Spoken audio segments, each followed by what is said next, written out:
ऐसा है कि ये जो डबल इंजन की सरकार है, केंद्र से लेके राज्य तक, इनका यही कोशिश रहती है कि विपक्ष की आवाज़ को दबाया जाए। और राहुल जी का प्रोग्राम बहुत पहले से बना हुआ था और वो जो पिछड़े वर्ग के, दलित और ऐसे जो समाजी तौर पर कमज़ोर वर्ग हैं, उनके साथ वो संवाद करना चाहते थे, उनकी समस्या को जानना चाहते थे और उसको उठाना चाहते थे, लेकिन उनको रोका गया। लेकिन राहुल जी जिस तरह से उन्होंने वहाँ पर जो हौसला दिखाया, उन्होंने कहा कि हम प्रशासन के कहने से नहीं रुकेंगे, आप हमको गिरफ्तार कीजिए, नहीं तो हम जाएंगे वहाँ। और फिर पैदल वो चलकर वहाँ गए, गाड़ी नहीं जाने दिया तो पैदल चलकर गए और वहाँ संवाद भी किया, लोगों से बातचीत भी की। और जो इशू है जो आरक्षण का, उसके बारे में भी उन्होंने बताया कि ये जो जातीय जनगणना की मांग हम लोग कर रहे हैं, कांग्रेस पार्टी कर रही है, उसके पीछे उद्देश्य क्या है।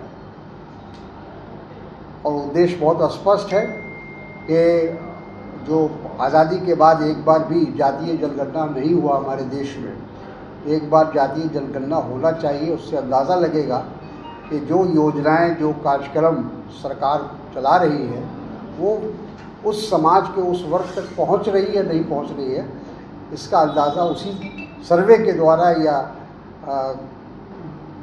जातीय जनगणना के द्वारा हो सकता है। मामला तो दर्ज होगा ही और लगातार हो रहा है, उनके ऊपर कोई नया बात रही। हिंदुस्तान का शायद ही कोई अदालत बची होगी, तो वो इन चीज़ों से घबराते नहीं है। जो सच्चाई है, जो हकीकत है, वो राहुल जी उठाते हैं, कांग्रेस पार्टी उठाती है और वो उठाती रहेगी। ये तो हम लोगों ने पहले भी इस बात को कहा है। और जातीय जनगणना का क्रेडिट तो सही मानों में राहुल जी को जाएगा ही जाएगा। सबसे पहले उन्होंने जातीय जनगणना की बात की और आज से नहीं, कई वर्षों से वो कर रहे थे। पार्लियामेंट के अंदर किया उन्होंने, पार्लियामेंट के बाहर किया तो उनका मजाक उड़ाया गया। आप लोग सब इस बात से अवगत होंगे कि जातीय जनगणना का मजाक उड़ाया गया था। लेकिन वही सरकार जो मजाक उड़ा रही थी, मजबूरन उनको लगा कि ये एक जन आंदोलन बन सकता है, इसलिए मजबूरी में, दबाव में उन्होंने फैसला लिया। हर चीज़ को कैश कराना चाहती है।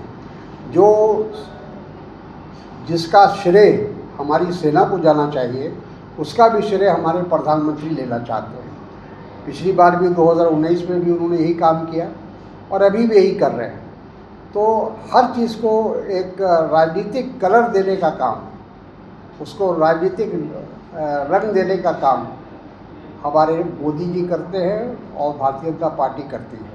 तो दुखद है, क्योंकि आज जो देश के अंदर जो माहौल था, उसमें सभी दल, सभी राजनीतिक पार्टियां, सब लोग एकजुट थे।